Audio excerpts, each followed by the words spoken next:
Shalom saudara-saudara yang terkasih dalam Tuhan Yesus Kristus, selamat pagi. Renungan harian kita pada hari ini diambil dari Matius pasal yang ke-25 ayat 31 sampai yang ke-46. Judul renungan kita pada hari ini adalah karena tidak melakukan. Orang bilang berani berbuat harus berani bertanggung jawab. Kita setuju, bukan dalam arti silakan berbuat asal mau memikul akibatnya. Melainkan bahwa semua yang dilakukan harus dipertanggungjawabkan. Pertanyaannya, hanya yang dilakukan sajakah yang harus dipertanggungjawabkan?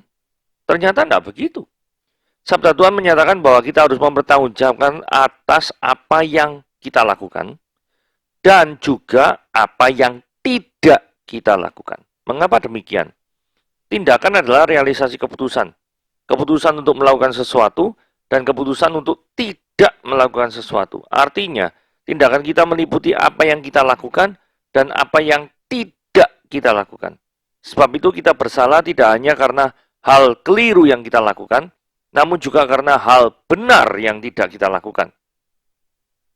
Ketika para penyandang cacat harus bersusah payah menaiki tangga ke ruang ibadah, gereja bersalah karena tidak menyediakan jalur khusus untuk mereka.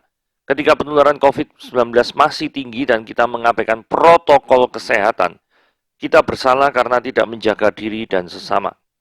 Untuk melakukan atau tidak melakukan sesuatu, kita tentu punya alasan. Dan bisa saja alasan itu sahih. Namun jika tidak ada alasan yang cukup, kita sungguh bersalah jika tidak melakukan yang kita harus lakukan dan bisa lakukan. Jangan lupa, dunia ini terpuruk tidak hanya karena orang-orang jahat melakukan hal-hal yang jahat, tapi juga karena orang-orang baik tidak melakukan hal-hal baik yang seharusnya mereka bisa lakukan. Tidak melakukan hal yang benar yang seharusnya kita lakukan adalah sebuah kesalahan. Oke, mari kita bahas ini ya. Jikalau Tuhan itu Maha Kasih, mengapa manusia berdosa dibuang ke neraka? Bukankah neraka menunjukkan Allah itu tidak Maha Kasih? Kita baca ayatnya ya, Matius pasal yang 25 ayat 31 sampai ke 46. Apabila anak manusia datang dalam kemuliaannya dan semua malaikat bersama-sama dengan dia, maka ia akan bersemayam di atas tahta kemuliaannya. Lalu semua bangsa akan dikumpulkan di hadapannya dan dia akan memisahkan mereka yang seorang daripada seorang, sama seperti gembala memisahkan domba dari kambing. Dan dia akan menempatkan domba-domba di sebelah kanannya dan kambing-kambing di sebelah kirinya. Dan raja itu akan berkata kepada mereka di sebelah kanannya, "Mari hai kamu yang diberkati oleh Bapakku, terimalah kerajaan yang telah disediakan bagimu sejak dunia dicantikan. Sebab ketika aku lapar, kamu memberi aku makan. Ketika aku haus, kamu memberikan aku minum. Ketika aku seorang asing, kamu memberikan aku tumpangan. Ketika aku telanjang, kamu memberikan aku pakaian. Ketika aku sakit, kamu merawat aku. Ketika aku di dalam penjara, kamu mengunjungi aku." Maka orang-orang benar itu akan menjawab dia dan berkatanya, "Tuhan, bila manakah kami melihat engkau lapar dan kami memberikan engkau makan? Atau haus dan kami memberikan engkau minum? Bila manakah kami melihat engkau sebagai orang asing dan kami memberikan engkau tumpangan? Atau telanjang dan kami memberikan engkau pakaian? Bila manakah kami melihat engkau sakit atau dalam penjara dan kami mengunjungi engkau?"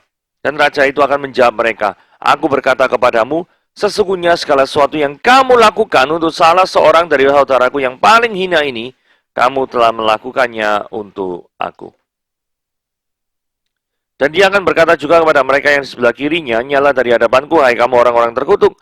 Nyala ke dalam api yang kekal yang telah setia untuk iblis dan malaikat-malaikatnya. Sebab ketika aku lapar, kamu tidak memberikan aku makan. Ketika aku haus, kamu tidak memberikan aku minum.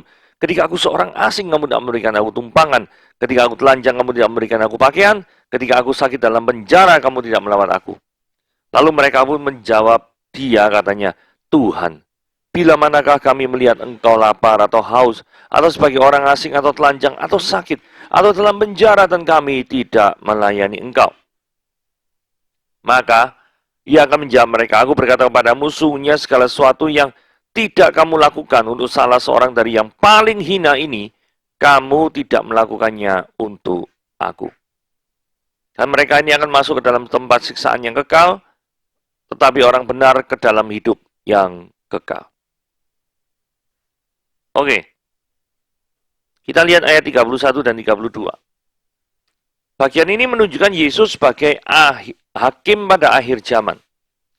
Lah, ketika Yesus ditunjukkan sebagai hakim pada akhir zaman, ini menunjukkan status keilahian daripada Yesus sendiri. Mengapa? Coba kita pikirkan baik-baik ya. Jumlah manusia yang pernah hidup dalam dunia ini, sejak zaman Adam sampai Hawa, sampai kedatangan Kristus yang kedua kalinya, itu begitu banyak setengah mati. Kalau Kristus itu bukan Allah sendiri, bagaimana mungkin dia bisa menghakimi begitu banyak manusia itu dengan adil? Karena ada begitu banyak faktor yang harus dipertimbangkan ketika Allah akan menghakimi manusia. Nah, faktor-faktor seperti apakah yang harus dipertimbangkan? Mari kita lihat. Banyaknya dosa yang dilakukan, ya ini berarti kuantitas. Frekuensi seberapa banyak dosa dilakukan. Yang kedua adalah tingkat dosanya. Tingkat dosanya. Jadi, misalkan dosanya itu sedikit, tetapi tingkat dosanya itu sangat-sangat mematikan atau sangat merugikan. Yang ketiga adalah tingkat pengetahuannya. Maksudnya gimana? Maksudnya gini, ketika seseorang berbuat dosa itu tahukah dia bahwa apa yang dia lakukan itu adalah berdosa? Kalau dia tahu dan tetap melakukan, berarti hukumannya lebih berat daripada ketika seseorang itu tidak tahu dan melakukan. Yang keempat adalah kesengajaan. Saudara, ini berarti orang ini tahu, tapi sengaja berbuat dosa. Kan pasti berbeda hukumannya dengan orang yang tidak tahu dan tidak sengaja berbuat dosa. Nah, ini dua hal yang berbeda, yang pasti hukumannya juga berbeda. Yang kelima adalah pengaruh dosa yang ditimbulkan. Nah, pengaruh dosa yang ditimbulkan ini penting sekali ya. Jadi, walaupun misalkan dia tuh melakukan dosa satu kali, tetapi ketika satu kali itu menyebabkan misal seluruh dunia ini terjangkit penyakit, kayak COVID misalkan gitu ya. Jadi efeknya satu kali, tapi menyebabkan semuanya itu sakit. Sampai efeknya berlambat-lambat misalnya sampai 5 tahun atau 10 tahun. Nah ini kan pengaruh dosa yang ditimbulkan itu sangat besar. Ini juga mempengaruhi seberapa jauh hukuman yang dia terima. Yang keenam, apa yang menyebabkan seseorang berbuat dosa atau alasan apa yang menyebabkan seseorang itu berbuat dosa. Jadi misalkan ini, seseorang yang berbuat dosa karena malas kerja, terus kemudian mencuri. Dengan seseorang yang memang benar-benar tahu ada kebutuhan anaknya dan dia sudah bekerja, tetapi masih kurang. Dan karena anaknya itu merengek minta diberikan makanan, maka mau tidak mau dia itu terpaksa mencuri. Dua-duanya mencuri, dua-duanya berdosa. Tetapi tingkat hukuman yang diberikan kepada orang yang pertama dan orang yang diceritakan kedua pasti berbeda. Oke?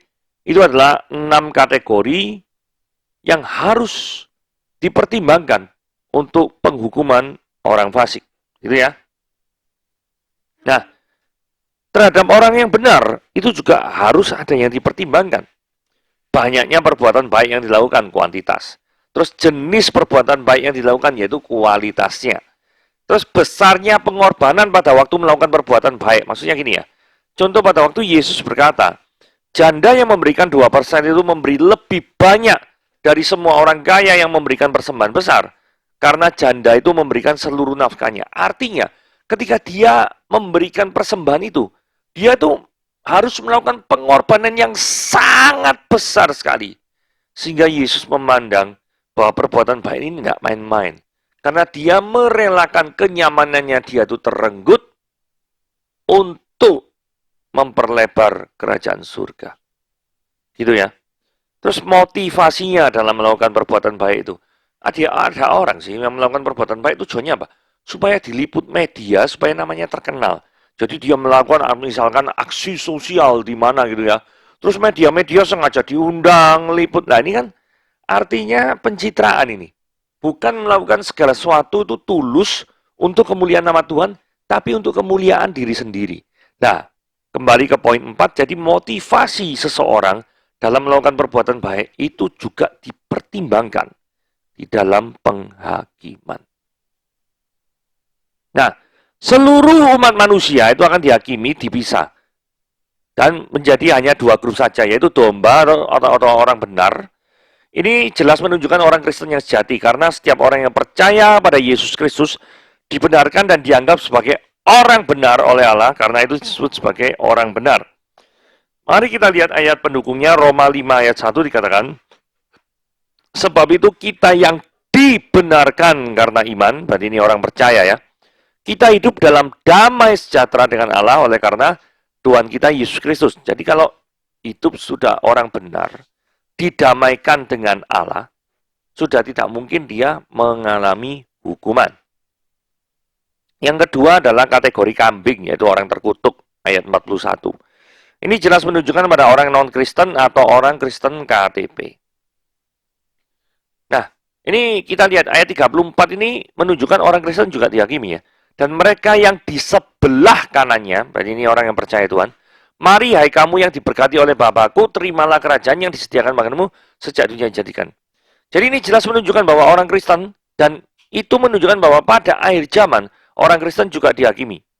Nah, kita lihat di dalam Yohanes 5 ayat 28 ayat 29, Roma 14 ayat 10, dan 2 Korintus 5 ayat 10. Tetapi tidak mungkin dihukum. Nah, dasarnya apa? Ada 3 ayat yang menunjukkan bahwa orang Kristen tidak mungkin dihukum dalam penghakiman tersebut. Yohanes 3 ayat 18 dikatakan, barang siapa percaya kepadanya, dia tidak akan dihukum. Barang siapa tidak percaya, dia telah berada di bawah hukuman. Sebab dia tidak percaya dalam nama anak tunggal Allah. Jelas ya? Barang siapa percaya, dia tidak dihukum. Yohanes 5 ayat 24 dikatakan, aku berkata kepadamu, sesungguhnya barang siapa mendengar perkataanku dan percaya kepada dia yang mengutus aku, dia mempunyai hidup yang kekal dan tidak turut dihukum. Sebab dia sudah pindah dari maut ke dalam hidup. Yohanes 5 ayat 24, Yohanes 3 ayat 18. Roma 8 ayat 1.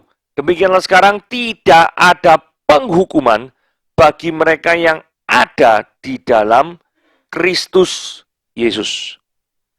Tidak ada hukuman bagi mereka yang dalam Kristus. Jadi setidaknya 3 ayat ini memperkuat kita bahwa siapa yang berada di dalam Kristus tidak akan dihukum. Adalah sesuatu yang menarik kalau dalam ayat 34 sampai 40 ini, hakim itu hanya membicarakan tentang perbuatan baik daripada orang-orang benar ini. Dan tidak satu kali pun dia berbicara tentang dosa-dosa mereka. Pertanyaannya, apakah mereka tidak berbuat dosa? Oh pasti, nggak mungkin ada manusia yang tidak berbuat dosa. Tapi kalau mereka itu berbuat dosa, mengapa pada waktu hari penghakiman, Allah itu tidak mengingat-ingat dosa yang sudah mereka lakukan? Jawabannya adalah, karena Tuhan sudah menebus dan mengampuni dosa-dosa mereka.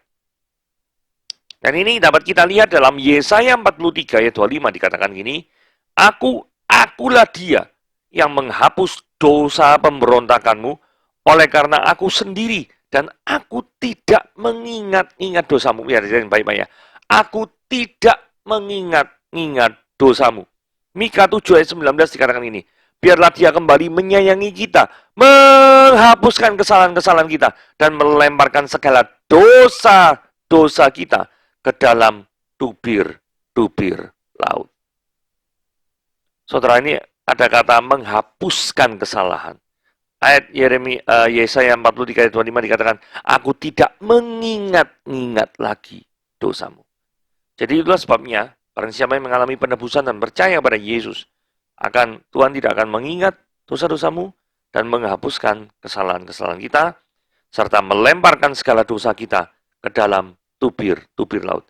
Dasar laut yang paling dalam itu tubir-tubir laut.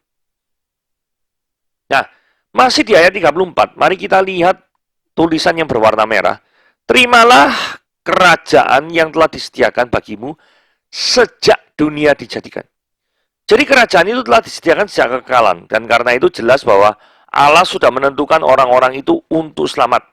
Dan karena penentuannya terjadi sejak kekekalan, maka itu berarti Allah melakukan pemilihan yang tidak bersyarat. Unconditional election. Artinya, kita tidak dipilih based on perbuatan baik kita, tetapi semata-mata karena kehendak dan kasih karunia Allah saja. Jadi sekalipun dalam ayat 34 dan 36 dikatakan bahwa mereka itu menerima kerajaan itu karena mereka telah melakukan perbuatan-perbuatan baik tertentu.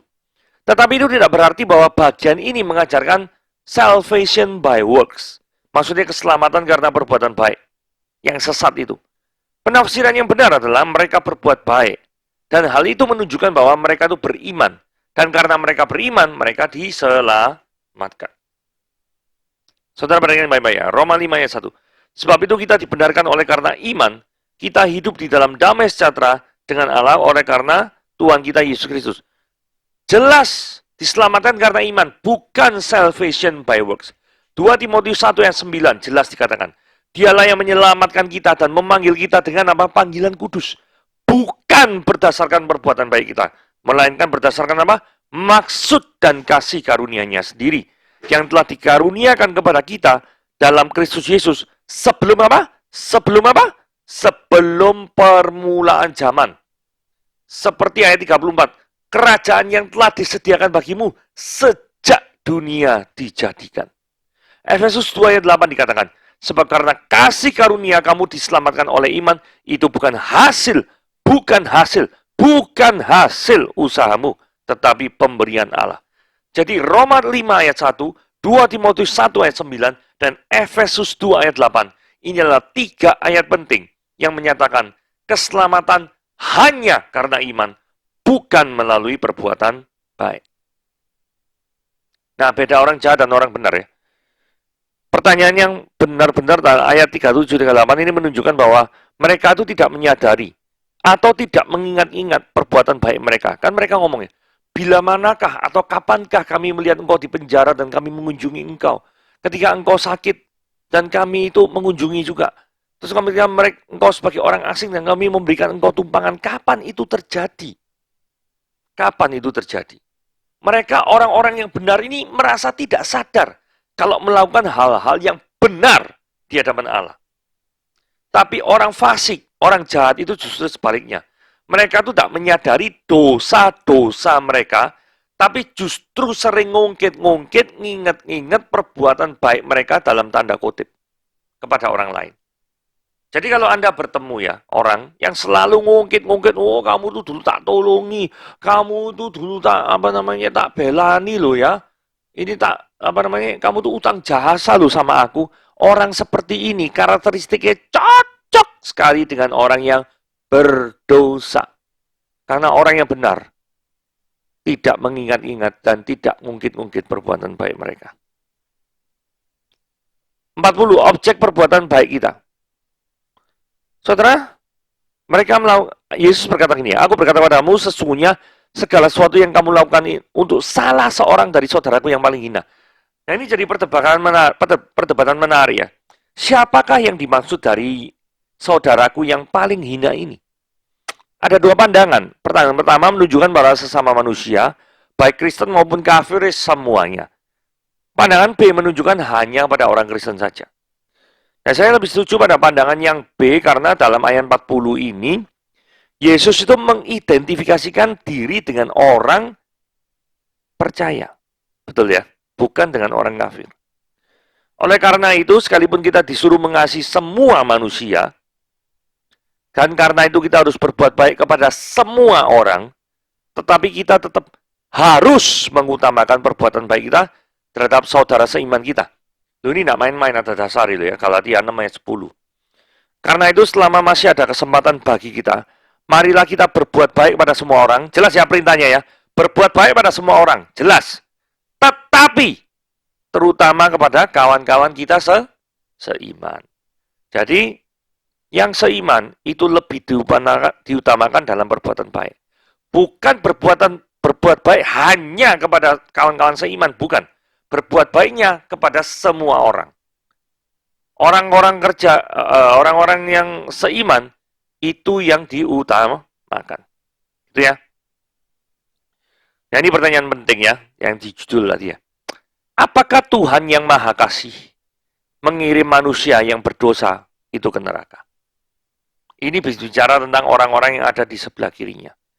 Saudara, jelas orang-orang ini adalah bukan orang percaya, mereka bukan Kristen, entah mereka orang kafir atau Kristen KTP. Mereka itu disebut sebagai orang terkutuk. Ini kontras sekali dengan orang Kristen yang disebut sebagai yang diberkati oleh Bapakku. Saudara, kemahakasihan Tuhan itu tidak bisa dipertentangkan dengan tindakan mengirim orang ke neraka. Karena apa?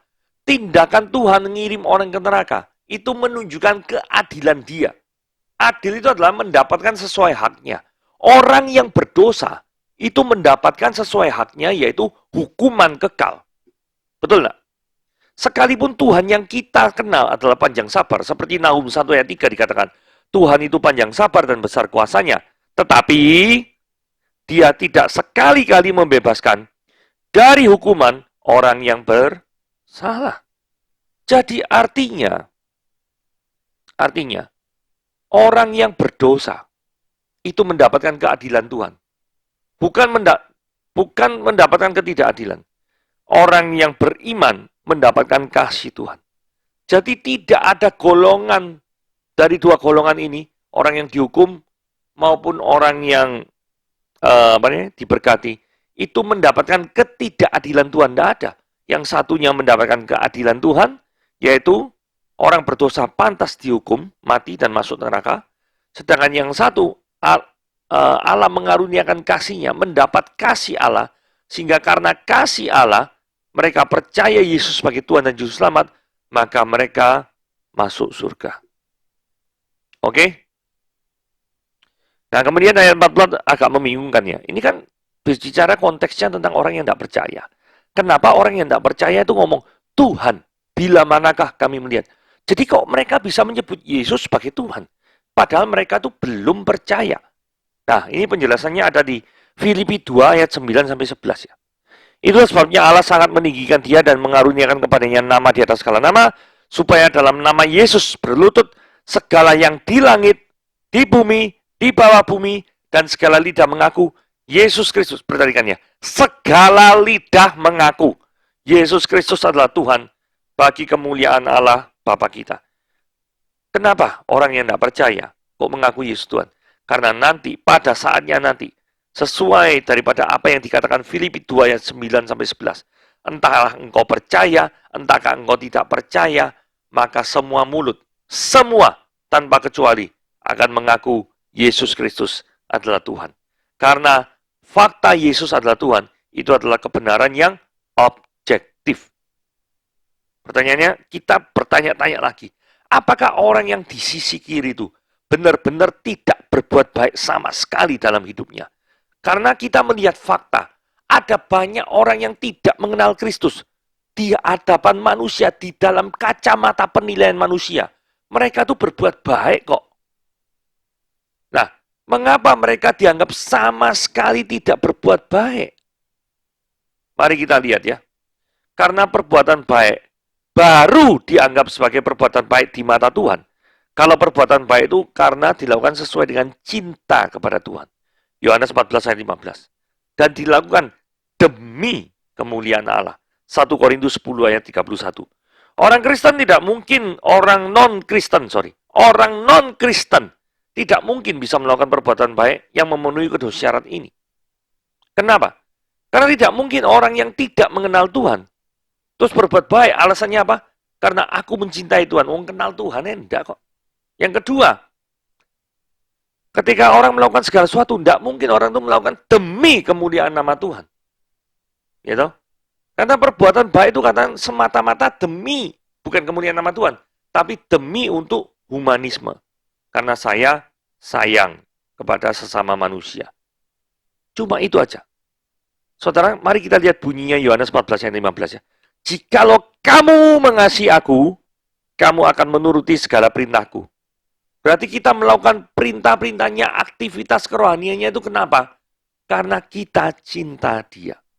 Yang kedua, syarat kedua. 1 Korintus 10 ayat 31. Aku menjawab, jika engkau makan atau jika engkau minum atau jika engkau melakukan sesuatu yang lain, lakukanlah semuanya itu untuk siapa? Untuk kemuliaan nama Tuhan. Bukan untuk humanisme, bukan apalagi. Bukan yang paling buruk, untuk kemuliaan dirimu sendiri. Ya seperti contoh tadi ya, ada berbuat baik, ngundang pers, sengaja diliput, supaya namanya itu unggul. Wah itu pencitraan itu, repot ya. Nah, Yesus lagi-lagi menekankan dosa pasif. Dosa pasif ini artinya apa? Aktivitas berbuat dosa yang dilakukan ketika kita tidak melakukan sesuatu yang baik. Jadi dosa pasif ini ditekankan karena manusia itu lebih sukar menyadari dosa-dosa pasif daripada dosa aktif. Dosa aktif kan gampang ya, mencuri, membunuh, berzina, gampang itu. Tapi dosa pasif ini kadang gak kerasa. Dan parahnya adalah gak kerasa, terus tidak merasa bersalah terhadap apa yang tidak dirasa itu. Kan gitu ya. Oh namanya dia gak kerasa kok. Masa gak kerasa merasa bersalah? Kalau merasa bersalah kan pasti ada kerasa. Kan gitu. Nah, contoh dosa pasif ini apa? Nggak berbakti di hari Minggu malah ngejar piknik, ya toh, wisata. Nggak belajar firman Tuhan, tidak mau berdoa, tidak mau memberitakan Injil, tidak memberikan persembahan perpuluhan, tidak berbuat baik. Ini dosa-dosa pasif yang secara langsung nggak disadari. Nah, ini kita lihat nasib setan dan pengikutnya ya. Mereka itu neraka ya, menyala ke dalam api yang kekal yang telah sedia untuk iblis dan malaikat-malaikat. Jadi neraka itu selain diperuntukkan bagi orang-orang yang di sebelah kiri yang tidak percaya Tuhan tadi itu, neraka itu juga disediakan untuk apa? Untuk iblis dan malaikat-malaikatnya.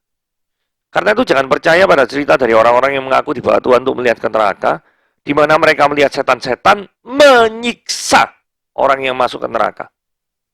Karena pertama ya, saat ini setannya belum di neraka. Setan barusan dibuang ke neraka saat kedatangan Yesus kedua kalinya. Yang kedua, kalaupun setan ada pandangan yang mengatakan setan sekarang ada di neraka, dia itu disiksa, bukan menjadi penguasa lalu menyiksa. Saudara perhatikan ayat 46. Dan mereka ini, iblis dan malaikat-malaikatnya, akan masuk ke dalam tempat siksaan yang kekal. Jadi iblis, malaikat-malaikatnya, dan orang sebelah kirinya, itu semuanya disiksa, bukan menyiksa. Siapa yang mengangkat dia atau iblis itu menjadi algojonya Tuhan? Dia bukan algojonya Tuhan, tapi justru menjadi pribadi yang dihukum, yang paling bejat dan yang paling hebat, hukumannya di neraka. Oke, renungan harian kita pada hari ini sampai di sini. Tuhan Yesus memberkati.